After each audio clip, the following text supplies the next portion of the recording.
আজকে আমার দেশে বক্তা আছে কিন্তু কোরআনের আয়াত নাই।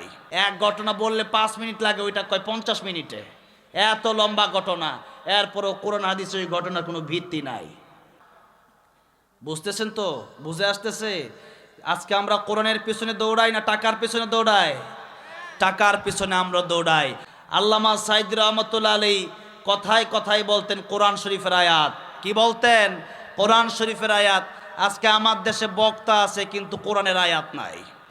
আমার দেশে বক্তা আছে, ঘটনা একটা শুরু করছে 10টা বাজে আর রাত 12টা বাজে ওই ঘটনা শেষ হয় না। এক ঘটনা বললে 5 মিনিট লাগে, ওইটা কয় 50 মিনিটে। এত লম্বা ঘটনা, এরপরও কোরআন হাদিসে ওই ঘটনার কোনো ভিত্তি নাই। এই জন্য আলোচনা করার সময় যদি বক্তা কোরআনের আয়াত না বলে, সেই বক্তার আলোচনা শোনার কোনো দরকার নাই। যেখানে যত বেশি কোরআনের আয়াত হবে, সেখানে তত বেশি আল্লাহর রহমত নাজিল হবে। এই জন্য আমরা বক্তাকে আগেই বলে দেব যে আপনি কোরআনের আয়াত বেশি বেশি বলবেন। কোরআনের আয়াত বললে সেখানে আল্লাহর রহমত নাজিল হতে থাকে। যত বেশি কোরআনের আয়াত বলা যায় ততই সওয়াব। প্রত্যেকটা হরফে কমপক্ষে 10টা করে সওয়াব। আর এক একটা আয়াত বুঝার চেষ্টা করলে 100 রাকাত নফল নামাজ পড়ার চাইতে বেশি সওয়াব। খালি সওয়াব আর সওয়াব, সওয়াব আর সওয়াব। যদি বলা হতো যে এখানে আসলে 5000 করে টাকা দেওয়া হবে, তাহলে দেখতেন একজনও উঠতো না, লোকের অভাব হতো না। 5000 করে টাকা। বুঝতেছেন তো? বুঝে আসতেছে? আজকে আমরা কোরআনের পিছনে দৌড়াই না টাকার পিছনে দৌড়াই? টাকার পিছনে আমরা দৌড়াই। আল্লাহ রাব্বুল আলামিন বললেন, আল্লাযী খালাকাল মাউতা ওয়াল হায়াতা লিয়াবলুয়াকুম আইয়ুকুম আহসানু আমালা। এই দুনিয়ায় আমি আল্লাহ মরণ সৃষ্টি করলাম, এরপর হায়াত সৃষ্টি করলাম। এই মওত আর হায়াত সৃষ্টির পেছনের কারণ হলো আমি আল্লাহ রাব্বুল আলামিন তোমাদেরকে পরীক্ষা করতে চাই। পরীক্ষা, এই পরীক্ষায় যারা উত্তীর্ণ হবে এরাই যাবে আমার জান্নাতে। ফামান যুহজিহা আনিন নার ওয়া উদখিলাল জান্নাতা ফাকাদ ফাজ ওয়া মাল হায়াতুদ দুনিয়া ইল্লা মাতাউল গুরুর। আর যারা জান্নাতে চলে যাবে এরাই হবে প্রকৃত সফল কাম। আর এই গাড়ি বাড়ি নারী এগুলা কিচ্ছু সফলতা না। সফলতা হচ্ছে যেই ব্যক্তিরা জাহান্নামের আগুন থেকে বেঁচে জান্নাতে প্রবেশ করতে পারলো, ওই ব্যক্তি সফল হয়ে গেল। কার কথা? কার কথা? আল্লাহ রাব্বুল আলামিনের কথা। আর আল্লাহ রাব্বুল আলামিন বলছেন, যদি আমার কোরআন তোমরা না মানো তাহলে তোমরা বিপদগামী হয়ে যাবা। জান্নাতে যাওয়ার রাস্তা হচ্ছে জান্নাত তোমাদেরকে চিনায় দেবে আমার কোরআন। সূরা ইব্রাহিম আল্লাহ রাব্বুল আলামিন বললেন, কিতাবুন আনজালনাহু ইলাইকা লিতুখরিজান নাসা মিনাজ-যুলুমাতি ইলান নূর। আল্লাহর কোরআন যদি তোমরা মেনে নাও, বুঝে নাও, তাহলে তোমাদেরকে কোরআন অন্ধকারের পথ থেকে, জাহান্নামের পথ থেকে বের করে তোমাদেরকে জান্নাতের রাস্তা পর্যন্ত পৌঁছায় দিবে। আল্লাহর কোরআন পৌঁছায় দিবে। আল্লাহর কোরআন মানে হচ্ছে আমার আল্লাহর কথা। আল্লাহর কোরআন মানে কি? আল্লাহর কথা। আল্লাহর কথার চেয়ে সত্য কথা কারো আছে? ওয়ামান আসদাকু মিনাল্লাহি কিলা। আল্লাহর কথার চেয়ে সত্য কথা আর কার আছে? এই জন্য আল্লাহর কোরআন যদি আমরা মেনে নেই তবেই জান্নাতে যাওয়া সম্ভব। কিন্তু বড়ই দুঃখের ব্যাপার, বড়ই দুঃখের বিষয়, বড়ই পরিতাপের বিষয়, বড় আফসোসের বিষয়, আজ আমরা মুসলিম হয়েছে ঠিক, কিন্তু আমরা নামাজে কোরআন শরীফ শুদ্ধ করে পড়তেই পারি না। আমার কথা যদি আপনার কাছে ভালো না লাগে, আমার কিচ্ছু করার নাই। আমার কথা যদি আপনার গায়ে লাগে, আমার কিচ্ছু করার নাই। আমার কথা যদি এরকম হয়ে যায় যে আপনি মনে করতেছেন এই কথা আমার শোনার দরকার নাই, আপনি চলে যেতে পারেন। তবে কথা হচ্ছে আল্লাহর নবীকে বলেন, ফাযাক্কির ইন্নামা আনতা মুযাক্কির লাস্তা আলাইহিম বিমুসাইতির। ওগো নবী, আপনি কোরআনের দাওয়াত, কোরআনের কথা মানুষকে বলতে থাকেন। আপনি উপদেশকারী। কোরআনের কথা দিয়ে মানুষ ভালো হবে, জেল দিয়ে জুলুম দিয়ে মানুষকে ভালো বানানো যায় না। ইতিপূর্বে আমরা লক্ষ্য করেছি এদেশে অসংখ্য চোর যাদেরকে নিয়ে যাওয়া হয়েছে জেলে, এরা জেলে যাওয়ার পর ডাকাত হয়ে বের হয়ে এসছে। ঠিক না বে ঠিক?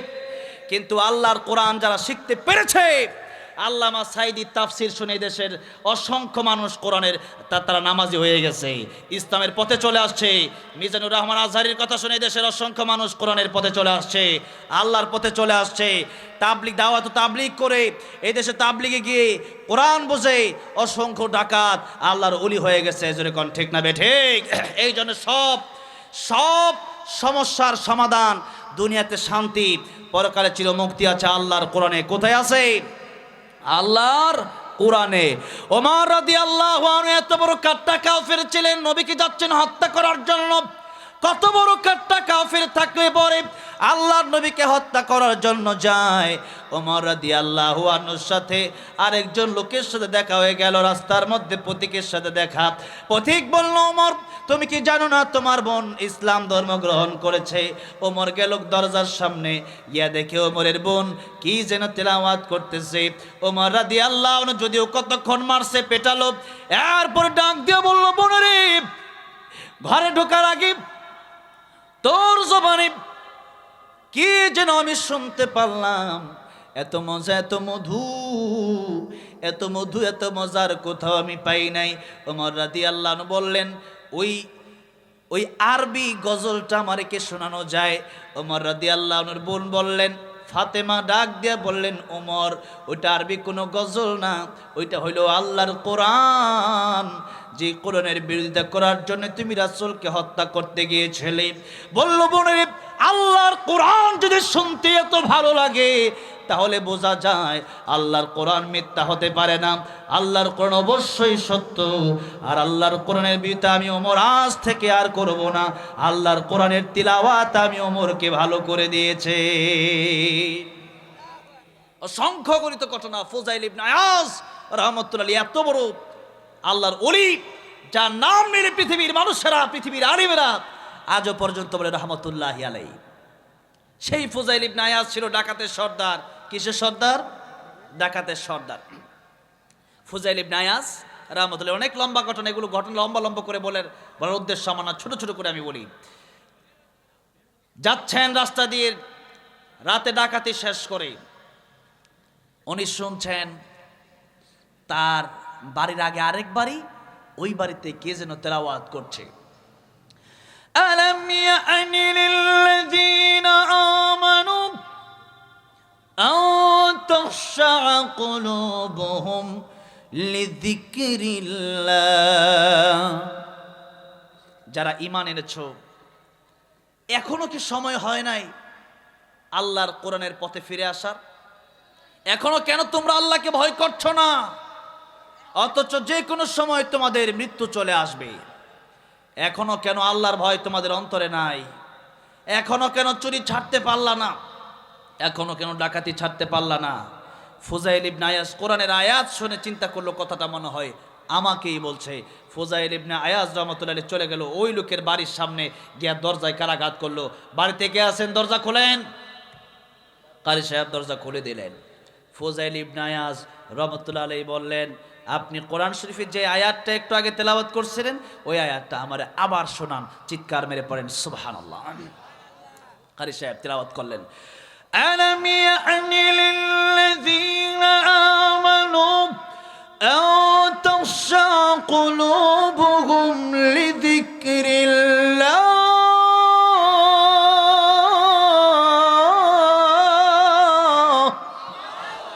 কোরআন তেলাওয়াত করছেন কারি সাহেব, আর তাকায় দেখছেন ফুজাইল ইবনে আয়াজের চোখ দিয়ে ঝর্ণার মতো অঝরে পানি ঝরছে। আল্লাহু আকবার। ফুজাইল ইবনে আয়াজ বলেন, কারি সাহেব, জীবনে মানুষ অনেক কথার মাধ্যমে আমাকে বুঝাইছে, কিন্তু বুঝি নাই। আল্লাহর কোরআনের একটি মাত্র আয়াত শুনে আমার অন্তর পরিবর্তন হয়ে গেছে। আপনি আপনার সাথে এই মুহূর্তে আমি ওয়াদা করছি, আর জীবনে কোনোদিন আমি ডাকাতি করব না। এই মুহূর্ত থেকে আমি আল্লাহর গোলাম হয়ে গেলাম। জোরে কোন আল্লাহু আকবার। আল্লাহর এমন বিশ্ববিখ্যাত ওলি হয়ে গিয়েছিলেন তিনি, কোরআন শরীফের কেবলমাত্র একটা আয়াত শুনে। কয়টা আয়াত শুনে? একটা আয়াত শুনে। এই জন্যে আমরা সব সময় সফলতা খুঁজবো কোরআনের কাছে। কার কাছে? কার কাছে? কোরআনের কাছে। সমাধান চাও যদি জীবনে, মরণে ফিরে যাও খুঁজে নাও চোখ রাখো কোরআনে, ফিরে যাও খুঁজে নাও, চোখ রাখো কোরআনে। আপনারা গজলটা পারেন?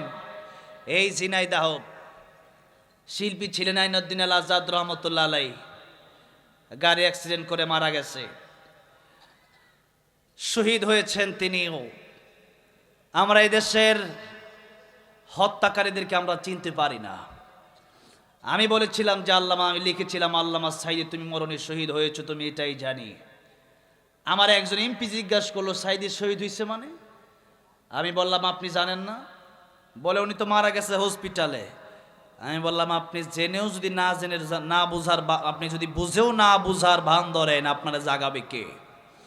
আপনি ঘুমায় আছেন, আপনারা ডাক দিলে তো আপনি উঠবেন, কিন্তু ঘুমের ভান ধরলে ডাক দিলে কেউ উঠবে নাকি? আপনি আমার জিজ্ঞাসা করলেন তিনি শহীদ হয়েছে কেমনে? আপনারা কি জানেন না ইনজেকশনের সাথে বিষ দিয়ে আল্লামা সাইদিকে শহীদ করে দেওয়া হয়েছে? এই দেশে মানুষকে পরিকল্পনা মাফিক শহীদ করে দেওয়া হয়েছে। আইনউদ্দিন আল আজাদ রহমতুল্লাহ এর ব্যাপারে এমন কথাই আসছে, আমরা শুনেছি। চাক চাপা দিয়া এখনো মানুষের বিরুদ্ধাচারণ করা হচ্ছে। কয়েকদিন আগে আমাদের একজন আলেম আব্দুল হাই মোহাম্মদ সাইফুল্লাহ সাহেব, উনি কোনো এক মাহফিল থেকে আসার সময় ট্রাক এমন জোরে চাপ দিল, আমরা মনে করলাম যে এটা কোনো ষড়যন্ত্র ছিল। তো এই জন্য এই ষড়যন্ত্রগুলো আমার দেশে হয় আমরা বুঝি না। ষড়যন্ত্রের কালো হাত আমাদের ভেঙে দেওয়ার জন্যই রাজনীতির দরকার আছে। জালেমের কালো হাত ভেঙে দেওয়ার জন্যই আমাদের এই দেশের ক্ষমতা পাওয়ার দরকার আছে। স্বৈরাচারের কালো হাত ভেঙে দেওয়ার জন্যই এই দেশের মস্তদে আল্লাহর কোরআন নিয়ে আমাদের ক্ষমতার মস্তদে বসার দরকার আছে না নাই? আছে। আল্লাহর কোরআন দিয়াই দেশ চালালে পরে ষড়যন্ত্রগুলা বন্ধ হবে, তা না হলে ষড়যন্ত্র বন্ধ করার কোনো সিস্টেম নেই। এই জন্য আল্লাহর কোরআন আমাদের দেশে চালু করতে হবে। আমার ভাইরাম, আমার মুরব্বী বাবাজিরাম, আইনউদ্দিন আল আজাদ রহমতুল্লাহ আলাইহি তিনি লিখে গিয়েছিলেন, সমাধান চাও যদি জীবনে মরণে, ফিরে যাও খুঁজে নাও, চোখ রাখো কোরআনে। এটাই তো বাস্তব কথা।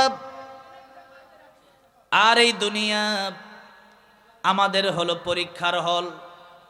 এই দুনিয়া পরীক্ষার হল, পরীক্ষার সিলেবাস হলো কোরআন। পরীক্ষার সিলেবাস কোরআন। কোরআনে যা যা আছে তা আমাদের মেনে নিতেই হবে। আর যদি না মানি, আপনি যদি কোন আমি চুরি করবই, আমি ডাকাতি করবই, আমি সুদ খাবই, আমি ঘুষ খাবই, আমি জুলুম করবই, আমি পরের হক মারবই, তবে মনে রাখা দরকার আল্লাহর কোরআন যদি আপনি না মানেন, তাহলে আল্লাহর কোনো ক্ষতি হবে না, বরং আপনার দুনিয়াও শেষ হবে, আখেরাতও শেষ হয়ে যাবে। ঠিক না বেঠিক? খাসিরাত দুনিয়া ওয়াল আখিরা। আমার ভাইরা, আমার মুরব্বী ওয়াজিরা, নবীজি 40 বছর পর্যন্ত কোরআনের কথা বললেন না, কারণ আল্লাহ কোরআন দেয়ও নাই। 40 বছর পরে আল্লাহ কোরআন দিয়ে দিলেন। এবার নবী বললেন, ইয়া আইয়ুহান নাস কুলু লা ইলাহা ইল্লাল্লাহু তুফলিহুন। ও দুনিয়ার মানুষেরা, পড়ো লা ইলাহা ইল্লাল্লাহ, কামিয়াব হয়ে যাবা। মানুষ বললেন, লা ইলাহা ইল্লাল্লাহ পড়তে পারবো তো দূরের কথা, মুহাম্মদ তুমি ধ্বংস হয়ে যাও। যেরকম নাউজুবিল্লাহ, তাব্বাল্লাকা লিহাদা জামাতানা, আবু লাহাব বলল, এই জন্য আমাদেরকে তুমি দাওয়াত দেওয়ার জন্য ডাকছো, তুমি ধ্বংস হয়ে যাও। আল্লাহ রাব্বুল আলামিন বললেন, আমার নবী ধ্বংস হবে তো দূরের কথা, তাব্বাত ইয়াদা আবি লাহাবি ওয়া তাব মা আগনা আনহু মালুহু ওয়া মা কাসাব। আল্লাহ বললেন, ধ্বংস আমার নবী হবে না, ধ্বংস হয়ে যাবে আবু লাহাব।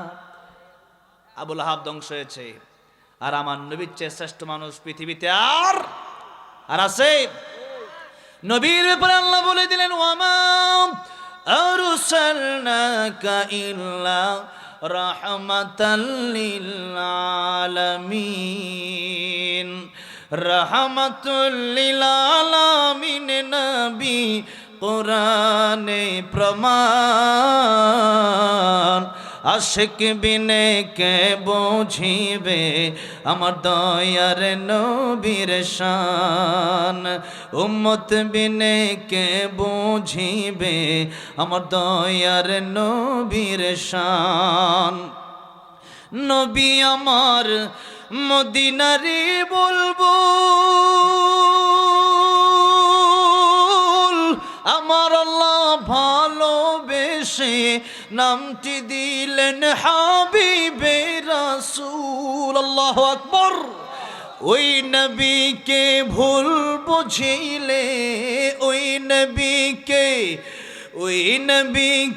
ভুল বুঝিলে থাকবে না ঈমান আশিক বিনে কে বুঝিবে আমার দয়ার নবীর শান আমার নবীর আশিক ছাড়া আমার নবীর উম্মত ছাড়া আমার নবীর শান আর কে বুঝবে আবু বকর নবীর জন্য জীবন দিতে চায় ওমর নবীর জন্য জীবন দিতে চায় আমরাও নবীর জন্য জীবন দিতে চাই কি চাই না রাজি আছে না নাই এই জন্য আমাদেরকে গালি দিলে আমরা সহ্য করতে পারি নবীকে গালি দিলে আমরা সহ্য করতে পারি আল্লাহ কোরআন আয়াত নাযিল করলেন মানদাল্লাযী ইউকরিদুল্লাহ কারদান হাসানা কে আসো আল্লাহর করজ দিবা আল্লাহর ঋণ দিবা এর মানে হচ্ছে কে আসো মসজিদে দান করবা মাদ্রাসায় দান করবা আল্লাহর কোরআনের জন্য দান করবা ইহুদি একটা দাঁড়ায় গেল ইহুদি কয় আল্লাহ ফকির হয়ে গেছে নাউজুবিল্লাহ কোন এতদিন জানতাম মুহাম্মদ ফকির এখন দেখি তারা আল্লাহ ফকির নাউজুবিল্লাহ কোন আবু বকরের মেজাজ গরম হয়ে গেছে আবু বকর সিদ্দিক রাদিয়াল্লাহু আনহু মারলেন এক চর থাপ্পড় মারলেন ইহুদি রে বললেন ইহুদি তোর কত বড় সাহস ইহুদি জমিনে পড়ে গেছে থাপ্পড় খায় কারণ এটা শুধু দেহের শক্তি না এটা ঈমানের শক্তি এটা কিসের শক্তি এটা ঈমানের শক্তি আব্দুল্লাহ ইবনে হুযাফা রাদিয়াল্লাহু আনহু কি রোম সম্রাট জেলে আটকালো 7 দিন পর্যন্ত খাবারও দেয় না পানিও দেয় না 7 দিন পরে ডাক্তার পাঠাইছে যাও গিয়া দেখো অবস্থা কি ডাক্তার গিয়া দেখে লোকটা মনে হয় মরেই যাবে শেষ এসে বলল রোম সম্রাট লোকটা মরেই যাবে বলল ঠিক আছে তারা খাবার দিয়া দাও দিবা শুকরের গোশত আর দিবা মদ হালাল না হারাম কি হারাম দিল তার সামনে শুকরের গোশত আর মদ আব্দুল্লাহ ইবনে হুযাফা 7 দিন ধরে খায় না এর পরেও বললেন ও ডাক্তার এই মদ তুই এই শুকরের গোশত তুই সরাবি নাকি আমি লাথি দিয়া সরায়া দেব আল্লাহু আকবার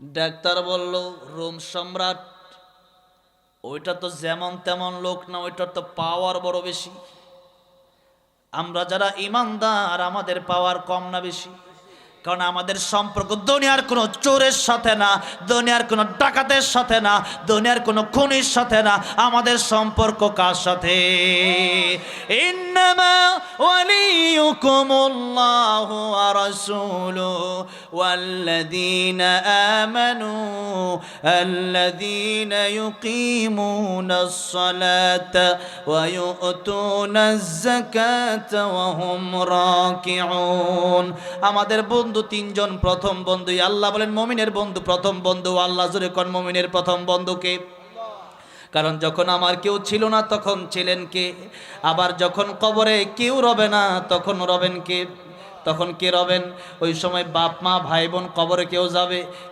যাবে না সেদিন আমাদের বন্ধু হয়ে যাবে কে আল্লাহ বলেন 1 নম্বর ইন্নামা ওয়ালিয়ুকুমুল্লাহ 1 নম্বরে তোমাদের বন্ধু হবে আমি আল্লাহ 2 নম্বরে তোমাদের বন্ধু হবে আল্লাহ রাসূল 3 নম্বরে মুমিনের বন্ধু হবে আরেকজন মুমিনের বন্ধু কোনোদিন খ্রিস্টান বেঈমান ইহুদি হতে পারে না এই জন্য মুমিন যারা আছেন তারা অন্য ধর্মের লোককে বন্ধু বানাবেন না হ্যাঁ ব্যবসা বাণিজ্যিক সম্পর্ক থাকতে পারে এলাকা ভিত্তিক সম্পর্ক থাকতে পারে তবে তারে বন্ধু বানায়া তার কথা মতো চলা যাবে না এই জন্য আমাদের বন্ধু আল্লাহ এই জন্য আব্দুল্লাহ ইবনে হুযাফা রাদিয়াল্লাহু আনহু ডাক দিয়ে বললেন, ও ডাক্তার মহোদয়, এই শুকরের গোশত সরাবি না? আমি লাথি দিয়া সরাবো। এবার রোমের বাদশা বললেন, ঠিক আছে, তেল গরম করো, তার তেলে ঢালা হবে। রোমের সম্রাট একটা কয়া দিয়ে আনলো, এলে তেলে ভেজে ওইটাকে একটা মানুষকে জীবন্ত উপরে ফেললো, তেলের ভিতরে ভেজে দিল। হাড্ডি থেকে গোশতগুলো আলাদা হয়ে গেল।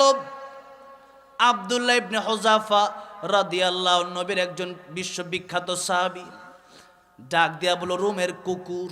আল্লাহু আকবার! তুই তো রোমের কুত্তা, কারণ যার ভিতরে ঈমান নাই ওই বেটা কুত্তার চেয়েও খারাপ। আমেরিকার প্রেসিডেন্ট ডোনাল্ড ট্রাম্প, ওইটার ঈমান নাই, এর চেয়ে কুত্তা ভালো। আচ্ছা, কে ভালো? কুত্তা ভালো। এই ভারতের প্রেসিডেন্ট নরেন্দ্র মোদী, ওইটার ঈমান নাই, তার চেয়ে কুত্তা ভালো।